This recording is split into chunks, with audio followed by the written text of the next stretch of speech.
बुद्धले दुःखको निवारणको लागि यो अष्टाङ्गिक मार्ग भन्नुभएको छ। सम्यक दृष्टि, राइट भ्यू, सम्यक सङ्कल्प, राइट रिजल्भ, उचित वचन, राइट स्पिच, उचित कर्म, राइट एक्सन, सम्यक जीविका, राइट लिभलीहुड, पूर्ण प्रयास, राइट इफोर्ट, उचित स्मृति, राइट माइन्डफुलनेस, सम्यक समाधि, राइट कन्सन्ट्रेसन। सम्यक दृष्टि, राइट भ्यू, जस्तो छौँ त्यस्तै हेराए, पक्षपात नगर्नु, निष्पक्ष हुनु।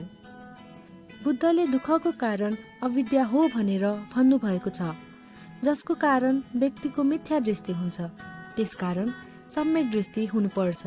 अर्थात् जब हामीले केही चिज देख्छौँ अथवा हेर्छौँ त्यस बेला हामीले कुनै पनि कारणले भेदभाव, पक्षपात नगर्नु र उचित हेराइ राख्नु। दुःखको निवारणको पहिलो मार्ग हो उचित दृष्टि राख्नु। त्यसकारण हामीले सबैप्रति उचित हेराइ राख्नुपर्छ। हाम्रो हेराइ सबैप्रति बराबर हुनुपर्छ। जात, धर्म, धनी, गरिब सबैजना बराबर हुन्छ। हामीले कोही भन्दा ठुलो, सानो भनेर कसैलाई पनि पक्षपात गर्नुहुन्न। सबैप्रति निष्पक्ष भएर सम्यक दृष्टि राख्नुपर्छ र यो नै दुःखको निवारणको पहिलो मार्ग हो। अर्को गौतम बुद्धद्वारा बताइएको अष्टाङ्गिक मार्ग हो सम्यक सङ्कल्प अथवा राइट रिजल्भ। आर्य अष्टाङ्गिक मार्गको दोस्रो मार्ग। यो एकदमै महत्त्वपूर्ण मार्ग हो। जब हामीले कुनै दृढ सङ्कल्प गर्छौँ तब हामीले पुरै मन, हृदयदेखि नै भावनात्मक रूपमा सम्यक सङ्कल्प गर्नुपर्छ। र यदि हामीले भावनात्मक रूपमा सम्मिलित गरेनौँ भने हामीले हाम्रो जीवनलाई राम्रोसँग अगाडि बढाउन सक्दैनौँ। सम्यक सङ्कल्प के हो भन्नुपर्दा, सम्यक भनेको समग्र वा परिपूर्ण, सङ्कल्प भन्नाले दृढ निश्चय गर्नु। जब हामी भावनात्मक रूपमा नै पुरै दृढ निश्चय गर्छौँ तब मात्र सही रूपमा हाम्रो धम्माचरणको सुरुवात हुन्छ। जस्तै कि भगवान बुद्धको नै उदाहरण दिनुपर्दा, जब भगवान बुद्ध बोधि रुखको मुनि ध्यान साधनाको लागि बस्नुहुन्थ्यो तब उनले दृढ निश्चय गर्नुहुन्थ्यो कि उनको त्यो शरीरको रगत सुके पनि, मासहरू खुइले पनि उनी जबसम्म सम्बोधित प्राप्त गर्नुहुन्न तबसम्म उनी त्यस वज्रासनबाट उठ्नुहुन्न। र यही कुरा हो कि जब दृढ सङ्कल्पको कुरा आउँछ तब सबै इच्छाहरू सम्मिलित हुन्छन्। सम्यक वा उचित वचन, राइट स्पिच, जो जस्तो छ त्यस्तै बोल्नु। मनभित्र एउटा र बाहिर अर्को नबोल्नु। हाम्रो जीवनमा प्राय के हुन्छ त भन्दा, हामीलाई कुनै मानिस मन पर्दैन तापनि हामीले मन परेको जस्तो नाटक गर्नुपर्छ। जीवनमा तपाईँहरूले पनि महसुस गर्नुभएको छ होला, कोही आफन्त अथवा साथी जो कि तपाईँलाई मन पर्दैन, त्यो मान्छे घर आओस् भनेर चाहनुहुन्न, तर पनि तपाईँ भन्नुहुन्छ कि घर आउँदै गर्नुहोस्। अर्को भनेको अहिलेको युगमा सच्चा अथवा छुटो नबोल्ने मानिस यस संसारमा कम नै होलान्। तपाईँले पनि सायद जीवनमा कसैसँग त पक्कै पनि एक न एक पटक छुटो बोल्नु नै भएको होला। गौतम बुद्धका अनुसार प्रत्येक मानिसले दुःख निवारणको लागि उचित वचन बोल्नुपर्छ। देखावटीको लागि होइन, भित्री हृदयदेखि नै कसैप्रति नराम्रो सोच नराखिकन भित्र मनबाट नै बोल्न सक्नुपर्छ। सम्यक वचन गौतम बुद्धका 8 आर्य सत्य मध्येको तेस्रो आर्य सत्य हो। सत्य बोल्नु, सबैसँग राम्रो बोल्नु, कहिले छुटो नबोल्नु, धेरै वा थोरै नभए जति बोल्नुपर्ने हो त्यति मात्रै बोल्नु। जुन वचनले अरूको चित्त दुखाउँछ, अरूको नराम्रो बोल्छ, त्यो वचनको त्याग गर्नुपर्छ।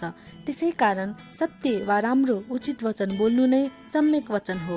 त्यसैले भनिन्छ नि, मनलाई शान्त पर्ने एक वचन नै 1000 बेकार वचनहरूभन्दा श्रेष्ठ हुन्छ। सम्यक कर्म, आफ्नो मनको सुनेर काम गर्नु, अरूको देखेर वा अरूको सुनेर होइन। धेरै मानिसले यसको गलत मतलब पनि निकाल्ने गर्छन्। मनको सुनेर काम गर्नुभन्दा मनले अल्छी गर भन्यो भनेर काम नै नगरी अल्छी हुनु, यो यसको एकदम गलत मतलब हो। आफ्नो हृदयको अनुरूप गर्नु भनेको स्वार्थी वा अल्छी हुनु होइन। यो एकदम बुझ्नुपर्ने कुरा हो। यहाँ सम्यक कर्म गर्नु भनेको जुन कार्य हामीले गरिरहेका छौँ त्यो नराम्रो वा कसैलाई हानि नहुने खालको हुनुपर्छ र आफ्नो हृदय वा मनबाट नै सुखी हुन्छौँ। अरूलाई कसैलाई पनि सुखी बनाउन वा कसैको दबावमा परेर गरेको कार्य होइन। आफूलाई थाहा छ कि गलत गरिरहेको छ भने सुधारेर राम्रो कार्य गर्नुपर्छ। गलत काम गर्न बहाना नबनाइकन जे गलत छ त्यसलाई गलत स्वीकारेर सही बाटो लाग्नुपर्छ। जुन काम गर्दा हामी आनन्दको अनुभव गर्छौँ त्यही काम गर्नुपर्छ र यसलाई सम्यक कर्म भनिन्छ। सम्यक जीविका भनिन्छ नि, सादा जीवन उच्च विचार। त्यस्तै नै आजको हाम्रो युगमा जीवन जिउनको लागि पैसा कमाउनु पर्छ र त्यसको लागि काम गर्नुपर्छ। तर यदि कोही मानिस जीवन जिउनको लागि कमाउने होइन कि कमाउनको लागि जीवन जिउँछ भने त्यो एकदम गलत हो। सम्यक जीविका शब्दमा नै उत्तर छ। सम्यक मतलब सादा वा सामान्य र जीविका भनेको जीवन जिउनु। यदि कोही मानिस सादा जीवन जिउँछ भने अरूलाई देखाउन होइन भने त्यो नै सादा जीवन हो।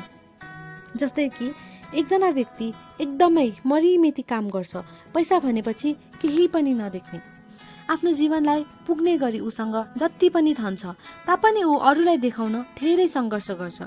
जति नै धनी भए पनि ऊ कहिल्यै सुखी छैन। सधैँ डर, त्रास, लोभ, ईर्ष्या, लालच र दुखी छ। उसको परिवार पनि उसको कारणले त्यति नै दुखी छ। अर्कोतर्फ एक व्यक्ति छ जसको कमाइ ठिक्कको छ तर ऊ सधैँ सुखी छ। उसको परिवार पनि एकदम खुसी छ। अरूलाई देखाउन नभई आफ्नो जीवनलाई जति चाहिन्छ त्यति मात्रै खर्च गर्छ, सादा जीवन जिउँछ। यी दुवै व्यक्तिहरूलाई हेर्नु पर्दा पहिलो व्यक्ति एकदमै फ्यासनेबल धनी देखिन्छ र दोस्रो व्यक्ति सामान्य देखिन्छ। तर पनि को धेरै सुखी छ त, को धेरै आनन्दित छ त भनेर हेर्दा जो सामान्य जीवन जिउँछ त्यो नै सुखी छ। आफू पनि सुखी, आफ्नो परिवार पनि सुखी छ भने त्योभन्दा धनी व्यक्ति कोही पनि हुन सक्दैन। त्यसै कारण मानिसको मन सफा हुनुपर्छ र सम्यक जीविका पार्जन गर्नु नै दुःख निवारणको एक महत्त्वपूर्ण आस्थाङ्गिक मार्ग हो। सम्यक जीवन जिउनेले नै जीवनमा आनन्द र सुखको अनुभव गर्छ। पूर्ण प्रयास। कुनै कार्य गर्दा पूर्ण प्रयास गर्नु, अल्छी नहुनु। कोही धार्मिक मानिसहरूले सोध्छ कि भगवानले नै सबै गर्छ, जे भाग्यमा छ त्यो हुन्छ नै, हामीले केही गर्नु पर्दैन। तर त्यस्तो होइन। यो सत्य हो कि भगवानले हामीलाई जीवन जिउनको लागि चाहिने हावा, पानी, वातावरण दिनुभएको छ। तर काम हामीले नै गर्नुपर्छ। कुनै कार्य गर्दा हामीले अल्छी नभइकन आफ्नो 100% दिएर गर्नुपर्छ। मेहनत गर्नेको कहिले पनि हार हुँदैन। जब हामीले पूर्ण प्रयास गरेर कुनै कार्य गर्छौँ र जब त्यस कार्यमा सफलता प्राप्त गर्छौँ त्यसबेला जुन आनन्दको महसुस हुन्छ नि त्यो सायदै कहिले महसुस गरेको होला। तसर्थ गौतम बुद्धका अनुसार पूर्ण प्रयास 8 आर्य सत्य मध्येको एक हो जुन हाम्रो लागि एकदमै महत्त्वपूर्ण छ। उचित स्मृति। राम्रो कुराहरू याद गरेर नराम्रो कुराहरूलाई बिर्सिनु। मानिसको बानी के छ भने राम्रो भन्दा नराम्रो कुराहरू धेरै याद हुन्छ, तर यसले दुःख मात्रै पुर्याउँछ। यदि हामीले सबै नराम्रो कुराहरू बिर्सेर राम्रो राम्रो कुराहरू मात्रै याद राख्यौँ भने जब पनि हामीलाई याद आउँछ त्यो राम्रो कुराको यादले हामी छन् सुखी र आनन्दित हुन्छौँ। त्यसै भगवान बुद्ध भन्नुहुन्छ कि हामी जे याद गर्छौँ त्यो हेर, व्यर्थको कुराहरू छोड, राम्रो सम्झना राख, आफूले पनि सबैलाई राम्रो सोच र अरूप्रति पनि राम्रो व्यवहार गर ताकि उसको मन मस्तिष्कमा पनि तपाईप्रति राम्रो सम्झना होस्। सम्यक समाधि। पूर्ण रूपमा समाधि पाउनु। समाधि शब्द त हजुरहरूले सुन्नु नै भएको होला।